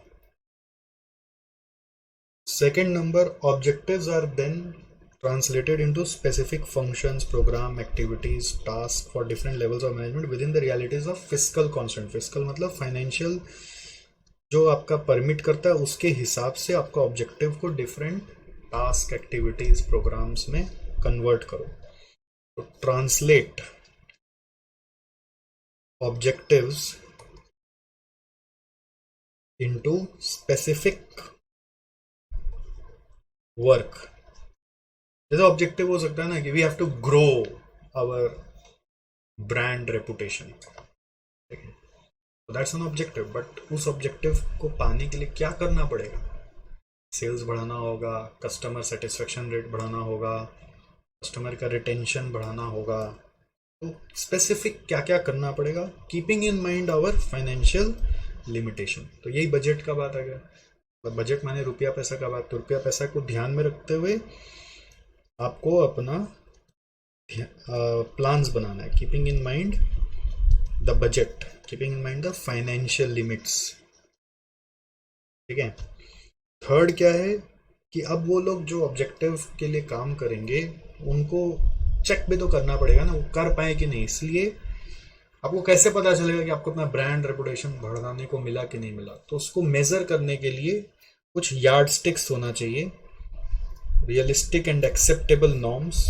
यार्ड स्टिक मतलब कैसे मेजर करोगे, मेजर करने का मे भी हो सकता है पैरामीटर कि सेल ग्रो हो गया, पैरामीटर ये हो सकता है कि कस्टमर सेटिस्फेक्शन रेट, एक टारगेट सेट करना पड़ेगा कि कहाँ तक पहुँचाना है। तो उसका स्टैंडर्ड्स या परफॉर्मेंस इंडिकेटर्स हम लोग बोलते हैं, ऐसा बनाओ कि उसको हम लोग चेक कर सके कि फ्यूचर में हम सच में वहाँ तक पहुँच पाए कि नहीं। जैसे आपसे पूछा जाए आप क्यों पढ़ रहे हो, आप बोलेंगे हम सक्सेसफुल होने के लिए पढ़े, तो successful is your objective, but how to measure it, तो मेजर करने का बहुत सारा तरीका होता है। How, what is the measure of your success, yardstick of your success. एक हो सकता है कि आप बोलेंगे मेरा फाइनेंस मेरा बेटर हो जाए, दूसरा हो सकता है कि आप बोलेंगे कि मेरा जॉब लग जाए, तीसरा हो सकता है कि आप बोलेंगे कि मेरी शादी हो जाए मेरी गर्लफ्रेंड से। सबका अपना अपना सक्सेस का डेफिनेशन है ना, तो you have to find yours. फिर a style of management based upon decentralised responsibility structure should be adopted.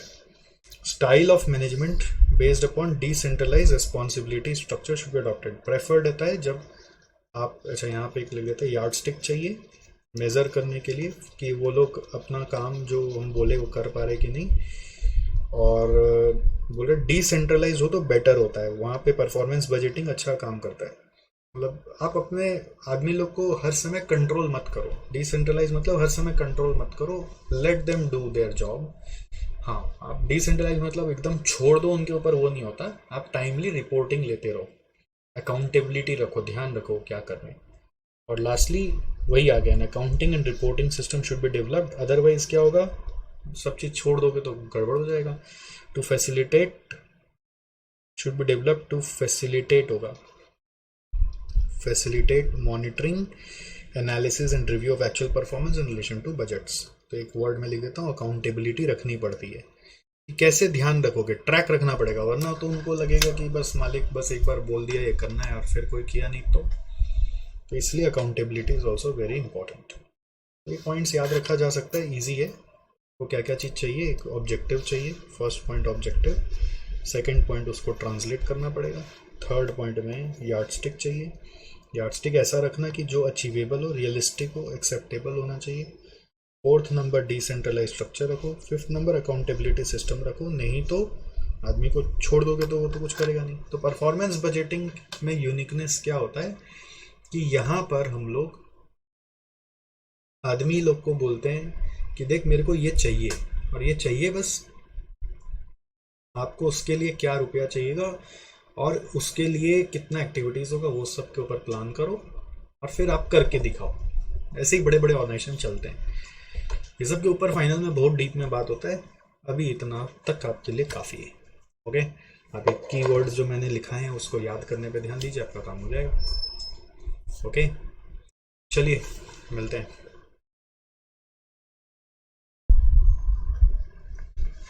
आइए नेक्स्ट, ये स्टैंडर्ड कॉस्टिंग का क्वेश्चन को देखो। यूनिट्स प्रोड्यूस एंड सोल्ड मालूम है, standard labour rate per hour मालूम है, standard hours required for 9000 units, अभी डैश मारा हुआ है, एक्चुअल आवर्स है बोल रहा है, लेबर एफिशिएंसी इन परसेंट दिया हुआ है, तो परसेंट मतलब होता है standard our by actual our. Actual our मालूम है, परसेंट मालूम है, तो स्टैंडर्ड आवर से निकल जाएगा। लेबर रेट वेरिएंस दिया हुआ है, फिर आपको क्वेश्चन में ये सब वर्किंग पूछ रहा है। तो सबसे पहला वर्किंग नोट 1 में तो मेरे को ये समझ में आ रहा है कि लेबर एफिशिएंसी वेरिएंस से मैं वर्किंग नोट 1 से लेबर एफिशिएंसी वेरिएंस से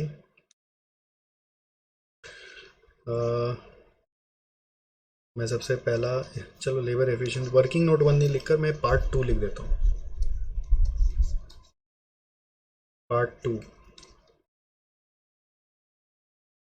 labour efficiency variance is equal to 105.3%. Standard hour by actual hour is equal to 105.3%. So standard hour by actual hour is 25641 is equal to 105.3%. तो standard our कितना होगा,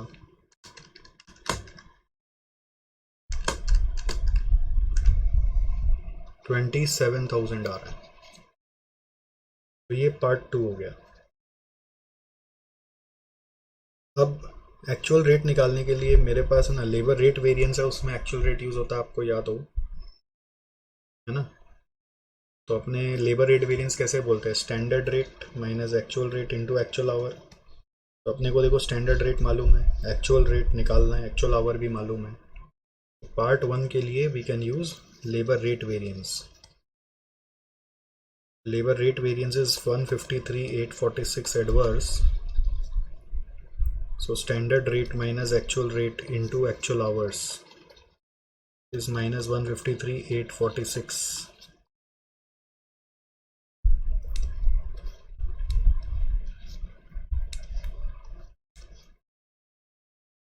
फिर standard rate कितना है 12, actual rate कितना है निकालना है, एक्चुअल आवर कितना है 25641 इज इक्वल टू माइनस 153,846।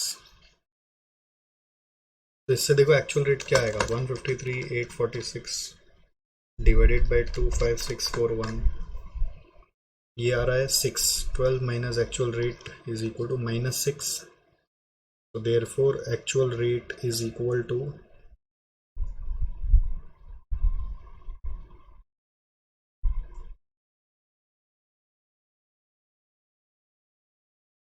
18 आ रहा है।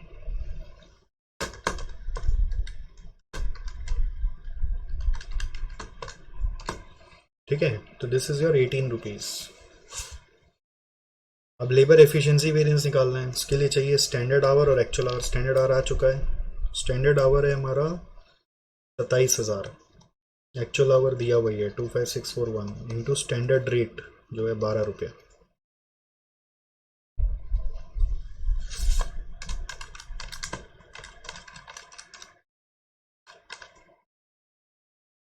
$16,308 फेवरेबल। फिर है standard labour cost per unit. Standard labour cost per unit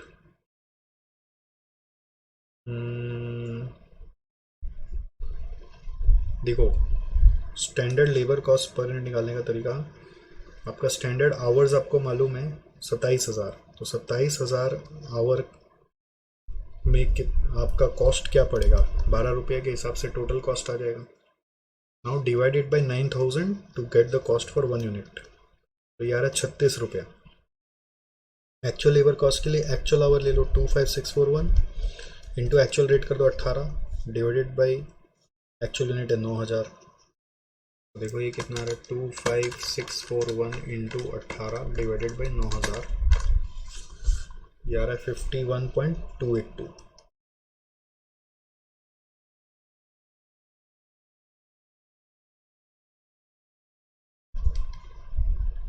हो गया,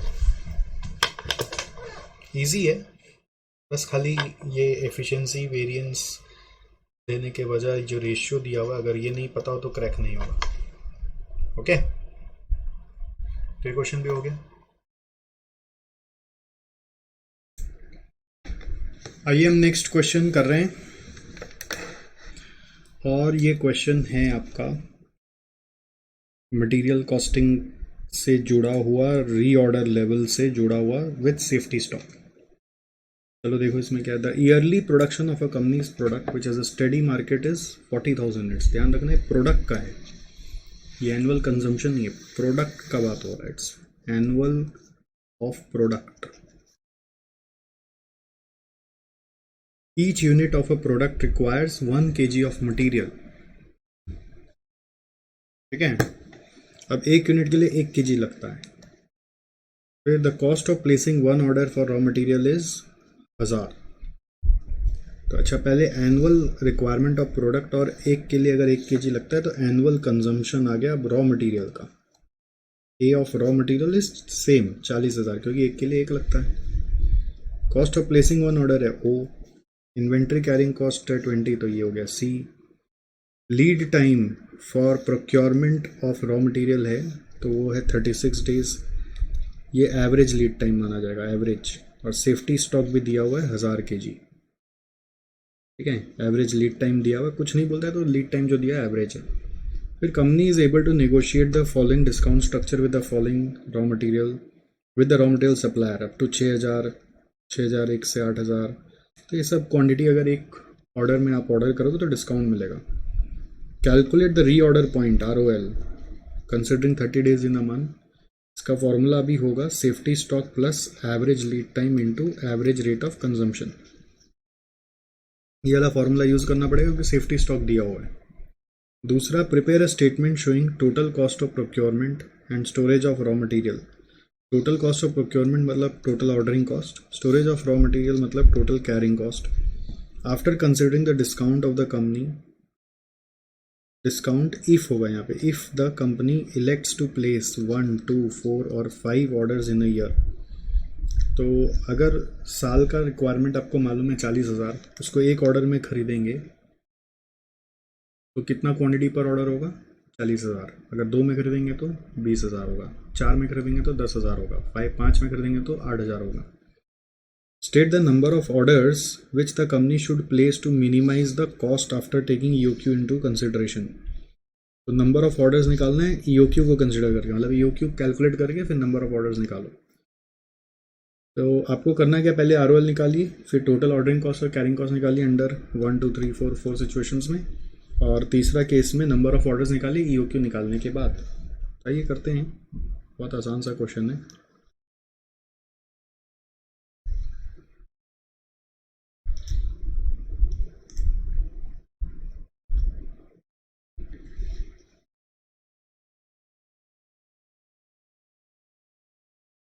तो सबसे पहले आ रहा है note number 1, annual consumption of raw material.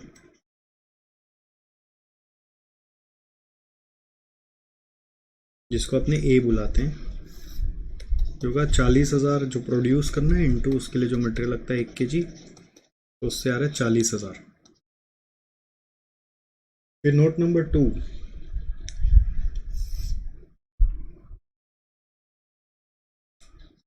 Yo Q निकाल देते हैं। यो क्यू वैसे नेक्स्ट पार्ट में भी निकाल सकते हो आप। ओ लिख लेते हैं, ओ माने ordering cost per order. Ordering cost per order कितना दिया होता है, 1000 रुपया। कितना दिया हुआ है ये, 1000। फिर है C, C is equal to carrying cost per unit per annum, वो है 20 रुपये। एओसी मिल गया। अब सब एक और आपको अब वर्किंग करना है। वर्किंग के आप सीधा सोल्यूशन टू पहला पार्ट में चले जाइए। Part 1, reorder point. Reorder point मतलब होता है ROL। रीऑर्डर पॉइंट का मतलब है ROL। ROL कैसे आएगा, safety stock plus average lead time into average rate of consumption. तो सेफ्टी स्टॉक कितना है, 1000। सेफ्टी स्टॉक कितना है, 1000। एवरेज लीड टाइम कितना है, एवरेज लीड टाइम 36 डेज है, into average rate of consumption, into average rate of consumption. Average rate of consumption है, साल का 40,000 है, तो एक दिन का डिवाइडेड बाई 360। ये सिंस ये डेज में है ना, तो आपको कंजम्पशन पर डे निकालना पड़ेगा। तो 40,000 आपको एनुअल मालूम है, तो डिवाइड बाई 360 करने से पर डे का आ जाएगा। तो ये भी एक नया चीज़ होता है, इसी का मैं वर्किंग बनाने का सोच रहा था, बट मैं डायरेक्ट करा दिया। ये टोटल आ रहा है 5,000, यहाँ पे आ रहा है कट कट के 4,000, और ये आ रहा है 1,000, तो मिला के 5,000। नेक्स्ट पार्ट टू में आपको बोल रहे हैं कॉस्ट निकालो अलग अलग सिचुएशन पे। तो statement showing total ordering cost and total carrying cost, जिसमें पर्टिकुलर्स और number of orders per annum जो है 1, 2, 4, 5। ये था ना, 1, 2, 4 और 5 ऑर्डर्स। अगर इतना ऑर्डर्स होगा तो आपको बोल रहा है क्वेश्चन कि you have to work out total ordering cost, carrying cost after considering discount also. तो सबसे पहले अपने को क्या करना चाहिए, इस सिचुएशन के हिसाब से क्वांटिटी पर ऑर्डर पता करना चाहिए। एनुअल चाहिए 40,000, एक ऑर्डर में खरीदोगे तो 40,000 ही हो गया। 2 ऑर्डर में खरीदोगे तो 20,000 हुआ। 4 ऑर्डर में खरीदोगे तो 10,000 हुआ। 5 ऑर्डर में खरीदोगे तो 8,000 हुआ। 40, 20, 10 और 8। अब इसके बाद आ रहा है टोटल ऑर्डरिंग कॉस्ट। इसके बाद आ रहा है total ordering cost. Total ordering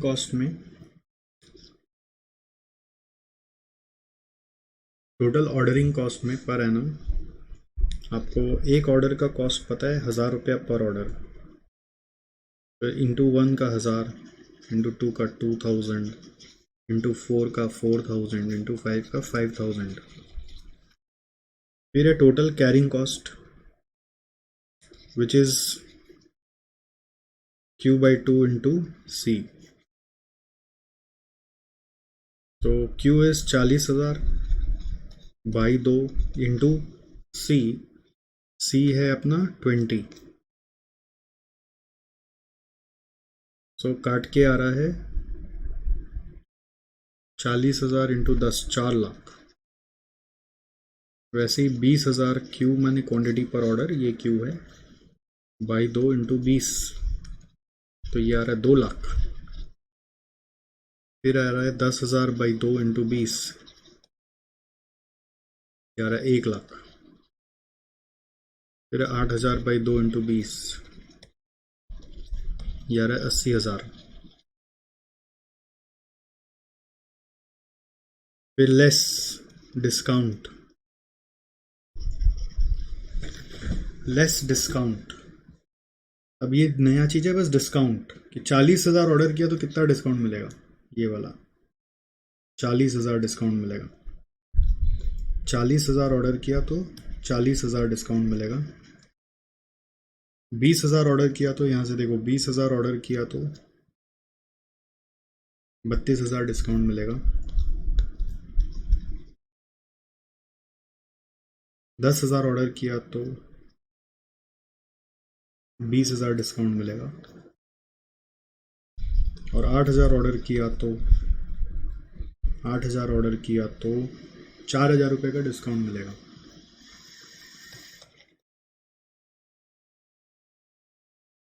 तो ये आ गया नेट कॉस्ट, 4,01,000 माइनस 40,000 करके आ रहा है 361।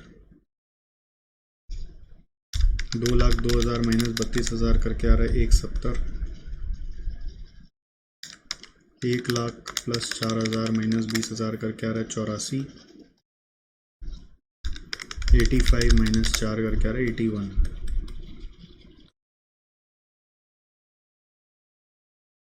ठीक है।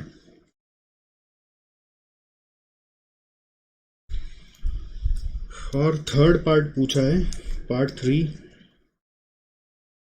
उसमें हम लोग को क्या करने का है, बोल रहा है EOQ निकाल के नंबर ऑफ ऑर्डर्स निकालो। EOQ is equal to √2AO by C, यानी 2 into A is 40,000, O is 1,000, by C is 20।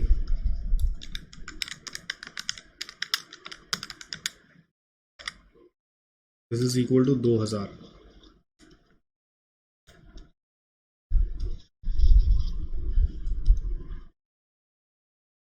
Number of orders, number of orders per annum में एनुअल है 40,000 और आपका 2,000 करके खरीदने का बात आ रहा है। तो it is coming 20 orders.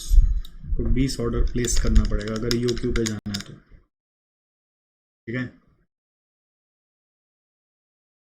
5,000 kg, 361, 170, 84, 81, 361, 170, 84, 81, 84, 81 और लास्ट में 2,000 और 20 ऑर्डर। शांति, 2,000 और 20 ऑर्डर हो गया।